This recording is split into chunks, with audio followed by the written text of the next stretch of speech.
Hey everyone, I'm Olivia. I'm 17, top of my class, and completely obsessed with art and history. My room's covered in posters of Roman architecture and Renaissance paintings.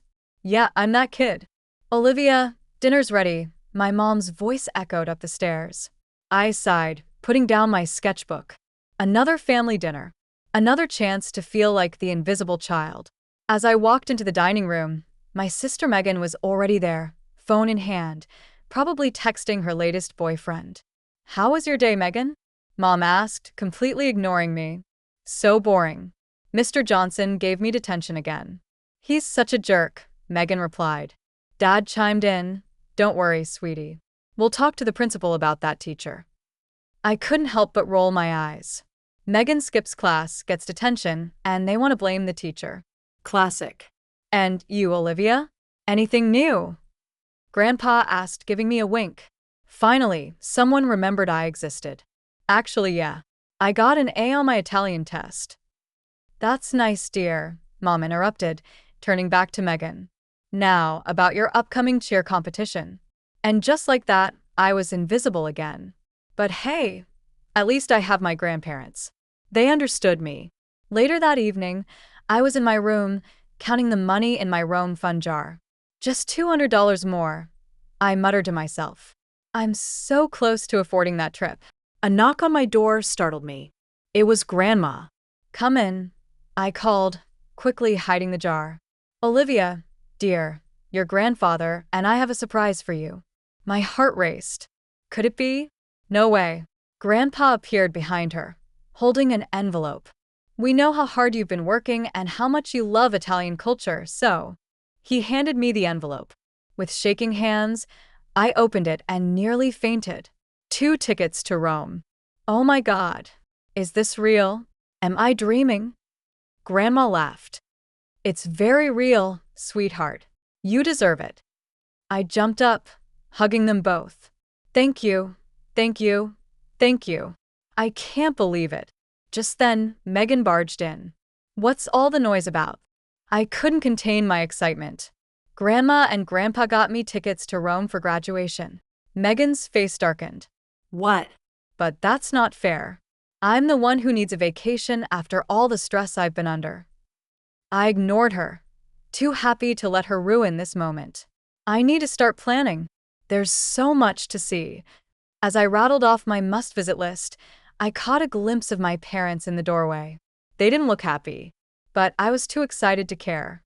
For once, something amazing was happening to me, and nothing could bring me down. I woke up the next morning still riding high. The Rome tickets were safely tucked under my pillow. As I got ready for school, I couldn't stop grinning. "Olivia, come down here, please," Mom called from downstairs. I bounded down, expecting to discuss trip plans. Instead, I found my whole family in the living room, serious looks on their faces. "What's going on?" I asked, my smile fading. Dad cleared his throat. "We've been thinking about the Rome tickets." "Yeah, isn't it awesome? I can't wait to. We think it would be better if Megan went instead." Mom interrupted. The world stopped. "What?" "Megan's been under a lot of stress lately," Dad explained. "She could really use this trip." I turned to my grandparents, hoping for support. They looked as shocked as I felt. "But those were my tickets," I stammered. "Grandma and Grandpa gave them to me." Megan smirked. "Don't be selfish, Olivia. I need this more than you." "This isn't right," Grandpa interjected. "We gave those tickets to Olivia as a reward for her hard work." Mom sighed. "Dad, you don't understand. Megan's been struggling. This could really turn things around for her." "And what about Olivia?" Grandma demanded. "What about her dreams?" "She'll be fine," Dad waved off. "She's always fine." The argument escalated. Voices raised. Accusations flew. I stood there numb as my dream crumbled around me. "Fine," I finally said, my voice barely a whisper. "Take the stupid tickets." I ran upstairs, slamming my door. Tears streamed down my face as I collapsed on my bed. How could they do this to me? The next few days were a blur. I went through the motions at school, avoided family dinners, and spent most of my time locked in my room. One afternoon, as I was mindlessly scrolling through my phone, I overheard my parents arguing in their room. "We can't keep doing this, John," Mom hissed. "The credit cards are maxed out. The bank's calling about the mortgage." I know, but what choice do we have? We can't let Megan's mistakes ruined her future.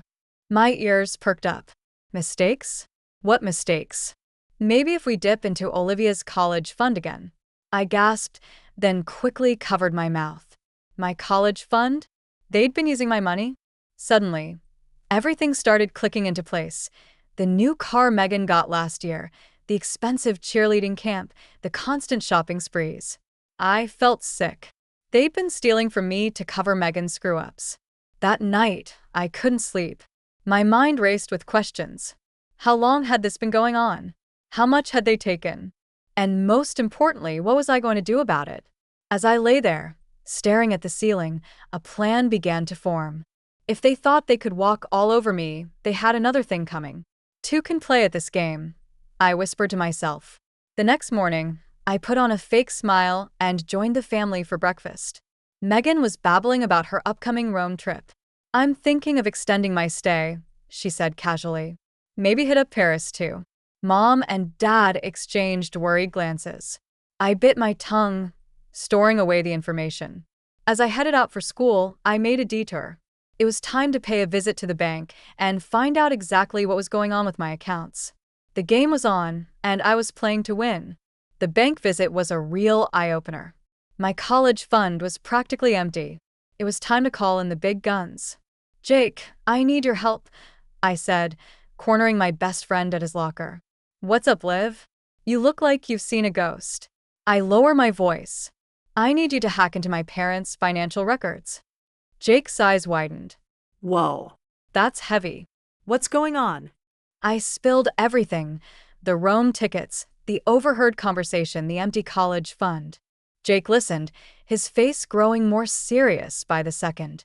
"I'm in," he said finally. "Meet me at the library after school." For the next week, Jake and I spent every free moment digging into my family's finances. What we found made my stomach turn. "Look at this."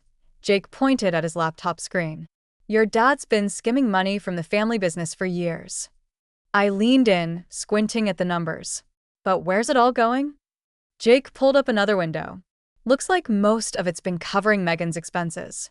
Unpaid credit cards, car payments, even bail money." "Bail money." I gasped. What the hell has she been up to? As we dug deeper, the picture got uglier. Dad had been cooking the books, taking out shady loans, even dabbling in some not quite legal side hustles to keep up with Megan's lifestyle and cover their mounting debts. "This is insane," I muttered, running my hands through my hair. "What am I supposed to do with all this?" Jake gave me a long look. "You know what you have to do, Liv." I did know, but the thought of turning in my own parents made me sick. That night, I tossed and turned, weighing my options. On one hand, they were my family. On the other, they'd stolen my future, betrayed my trust, and broken the law. By morning, I'd made my decision. It was time to take action. First stop, my grandparents. I laid out everything Jake and I had discovered. "I can't believe it," Grandma whispered, tears in her eyes. "How could they do this?" Grandpa's face was grim. "What do you need from us, Olivia?" Your support, I said. "And maybe a place to stay when this all goes down." They agreed without hesitation. Next, I approached Ms. Rodriguez, my favorite teacher. She'd always been in my corner, and I needed an adult on my side who wasn't family. "This is a serious situation, Olivia," she said after I explained everything. "Are you sure you want to go through with this?" I nodded. "I have to.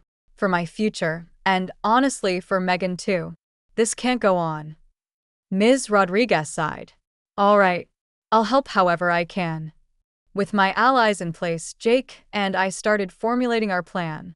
"We need to gather irrefutable evidence," Jake said. "Something they can't wiggle out of." I thought for a moment. The family reunion next month.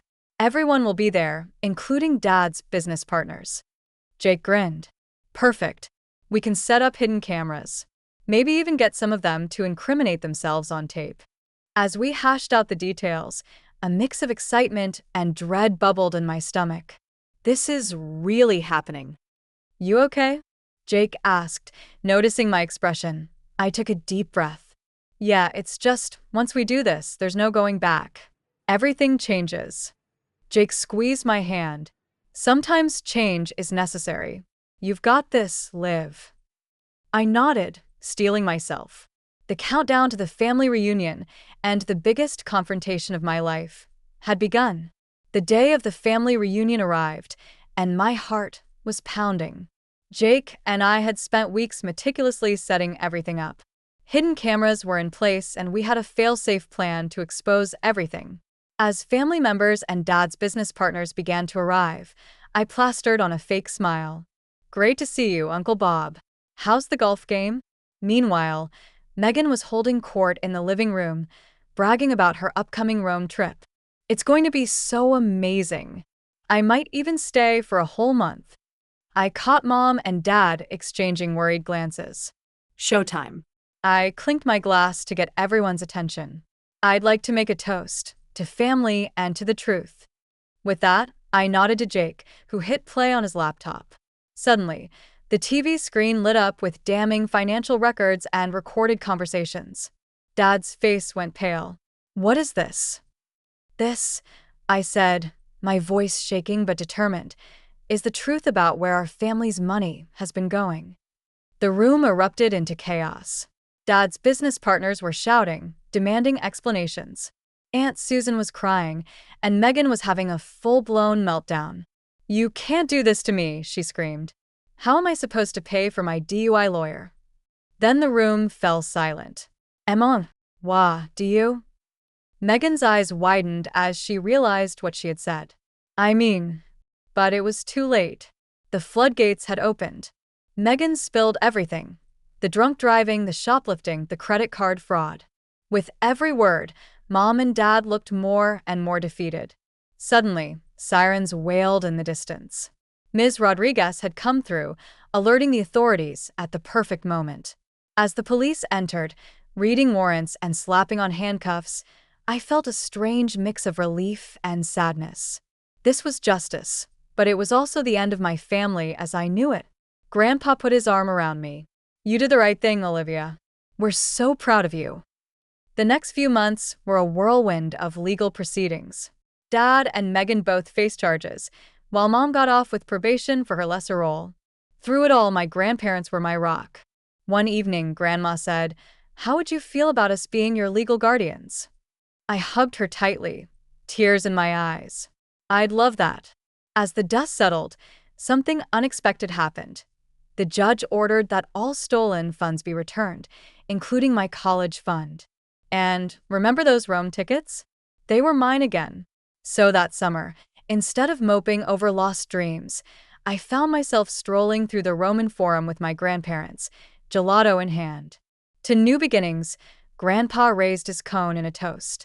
To justice and gelato, I grinned. Perfect. Fast forward a few years, and life looks pretty different.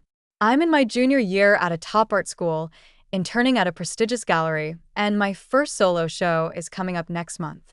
Meanwhile, Dad is serving time. Mom's working a minimum wage job. And Megan? Last I heard, she was struggling through community college, finally facing the consequences of her actions. As for me, I'm planning my next trip to Italy, this time to study for my master's in Florence. Turns out, sometimes losing a dream can lead you to an even better one. So that's my story. It wasn't easy, and it wasn't pretty.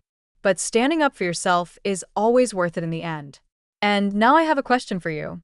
If you were in Olivia's position, would you have exposed your family's crimes, knowing it could tear your family apart and lead to legal consequences for your parents and sister? Or would you have kept quiet to protect your family, even at the cost of your own future? Share your thoughts in the comments below.